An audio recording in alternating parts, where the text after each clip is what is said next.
হরিশ্চন্দ্রপুরের সমীকরণ 2026-এ কার দখলে যাবে এই হাই ভোল্টেজ সিট? নমস্কার সালাম, আমি মোস্তাফিজুর রহমান, একজন পলিটিক্যাল স্ট্র্যাটেজিস্ট। রাজনীতিতে আবেগ নয়, সংখ্যা কথা বলে, আর যে সংখ্যা বোঝে সেই খেলা নিয়ন্ত্রণ করে।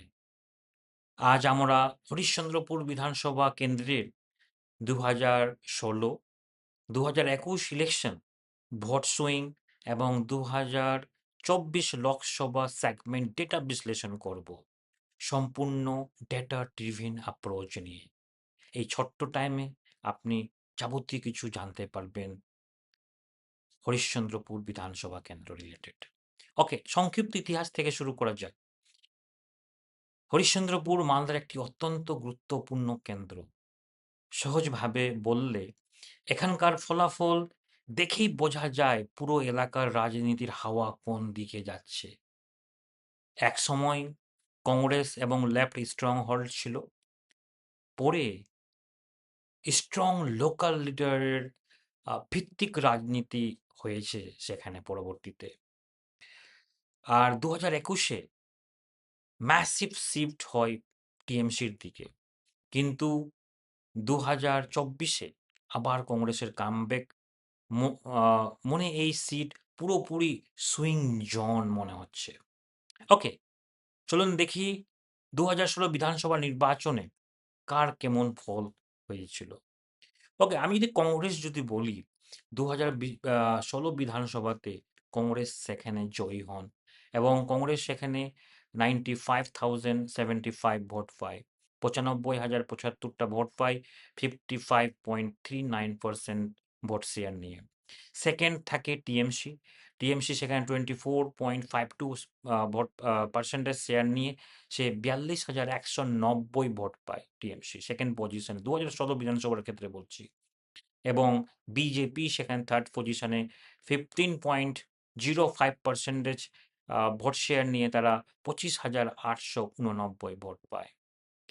এখানে আপনি দেখতেই বুঝতেই পারছেন কংগ্রেসের ক্লিয়ার উইন।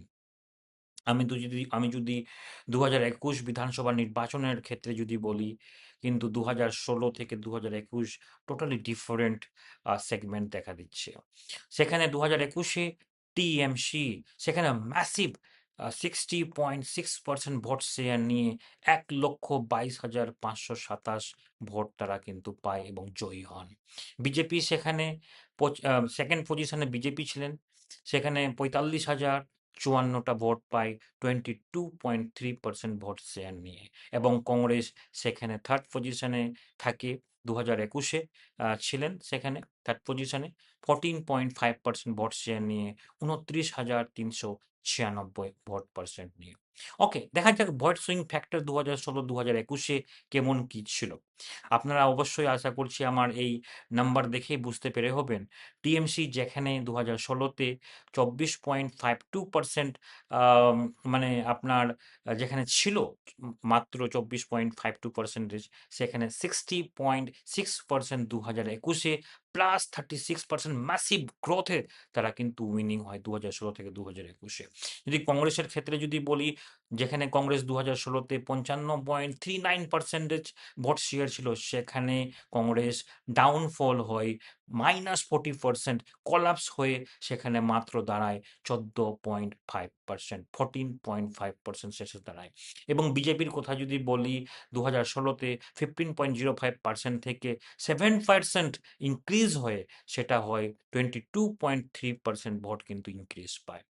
তো এখান থেকে সুইং ফ্যাক্টর আপনি বুঝতেই পারছেন, কংগ্রেস ভোট ব্যাংক সরাসরি শিফট হয়েছে টিএমসির দিকে। এটাকেই বলে মাইনরিটি কনসলিডেশনস, টিএমসি ডমিনেন্স। ওকে, চলুন দেখি 2024-এ কি বোঝা যায়।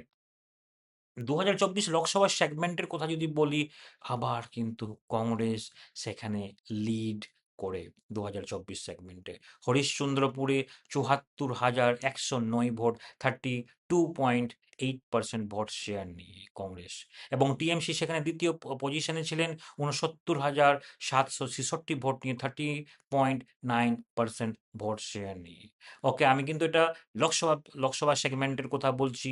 এবং বিজেপি সেখানে উইনিং যেখানে উইন হয়েছিলেন আহ, আহ, উত্তর লোকসভা সিটে, সেখানে কিন্তু বিজেপি সেখানে পায় 49,433 ভোট, 21.9% ভোট শেয়ার নিয়ে।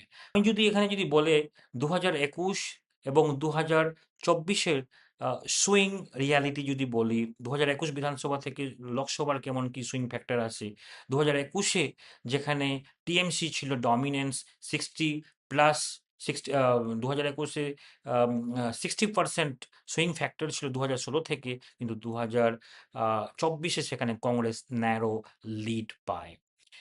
ক্লিয়ার শিফট এখানেই বোঝা যাচ্ছে, টিএমসি থেকে কংগ্রেসের দিকে শিফট। ওকে, আমি যদি ফাইনাল স্ট্র্যাটেজিক্যালি যদি বলি, হরিশ্চন্দ্রপুর এখন টিএমসি বনাম কংগ্রেস ডাইরেক্ট ফাইট কিন্তু এটা। এখন থার্ড স্ট্রং যদি বলি, এখানে বিজেপিও রয়েছে, এই ক্ষেত্রে দুজনেরই বোঝা যাবে 2026 ইলেকশনে। শেষ কথা, একটাই কথা বলবো, 2026 ইলেকশন আরও ইন্টারেস্টিং হচ্ছে। মনে রাখবেন, ভোট সুইং কখনো এমনি হয় না। আহ, এটা তৈরি হয় প্ল্যানিং আর ন্যারেটিভের মাধ্যমে। যে ন্যারেটিভ নিয়ন্ত্রণ করে সেই ফলাফল নিয়ন্ত্রণ করে। শেষ এক সপ্তাহ এবং শেষ লাস্ট 3 ডেজ খুবই ক্রুশিয়াল ডেজ। স্ট্র্যাটেজিক্যালি কাজ করা, বুথ লেভেলের ডেটা অ্যানালিসিস করা, কে জয়ী হবে, এই 3 দিন, লাস্ট এক সপ্তাহ বা লাস্ট 3 ডেজ আপনি কিন্তু জানতে পারবেন। তো আপনারা যদি ডেটা ভিত্তিক স্ট্র্যাটেজিক্যালি বা সাইন্টিফিক অ্যাপ্রোচ নিয়ে যদি উইনিং হতে চান, আমাদের সঙ্গে আজই ডাইরেক্ট উপরে যে মেসেজ বক্স রয়েছে, মেসেজ করে আমাদের সঙ্গে ডাইরেক্ট যোগাযোগ করতে পারেন। আমাদের অফিস থেকে আপনাদের সঙ্গে খুব শীঘ্রই যোগাযোগ করতে পারবে। আজকে এতটুকুই। নমস্কার।